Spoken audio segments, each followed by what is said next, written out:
You're supposed to meditate on your question until you get past the Western brain or the slave logic or the need to be right, and you simply have some kind of deep spiritual answer, probably not even in words.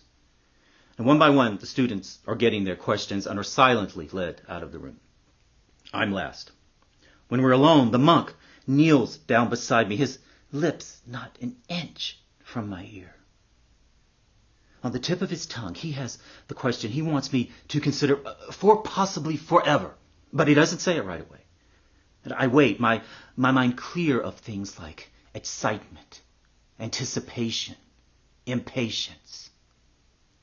The question on his lips, the one that I'm supposed to have on my mind, in my heart, I take deep into my abdomen and consider from all possible angles of conscious, unconscious, and semi-conscious thought, feeling, and awareness. The one that I hope will lead me to a place that will dissolve my suffering, leaves his lips. Who cut the cheese? That's what he asked me. Who cut the cheese?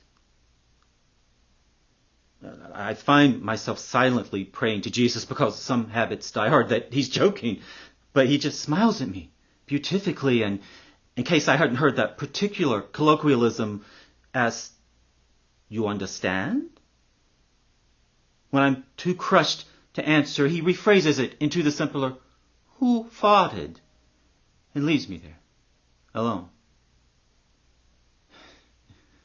Well, I'll be goddamned if I'm going to squat in his crosshairs for the next handful of years, meditating on ass-gas and who let one.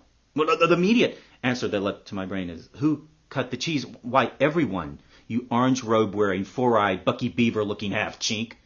I mean, what's he saying to me? That he's looked deep into my soul, and what he's seen is incompatible with the path I am attempting to follow? That I'm too damaged to fix? Too much cocaine in the 80s? I don't think so. Not with the way the old slut next to me looked. No, this fucking guy was having me on. Well, fuck that. I went out and I did what I had been wanting to do for the last 2.5 years, but was too blissed out to realize. I went out and I ate a hunk of sacred cow. Killed a fifth of outrageously expensive single malt. Rehooked up with the Russian mistress. Smoked a Cuban, and I sued his ass. And I won. But he wouldn't pay. He wouldn't cough up the dough, so I pressed it and got him incarcerated for contempt. But he's a fucking monk. Like he gives a shit where he spends 20 hours a day meditating. Prison is perfect for these people. Food, shelter, and time. And then the bleeding heart liberal judge says, well, we can't keep him indefinitely, so I settled for the next best thing, and I got his ass deported. Last I heard, he got clipped in the latest purge in Tibet. Somebody pushed him through a 1,600-foot crevice in an ice wall. But fuck the guy. If he was as enlightened as he pretended to be, he should have sprouted wings and flown away to lunch. He made his karmic bed when he messed with me, so fine. He can freeze his nuts off in it for all I care.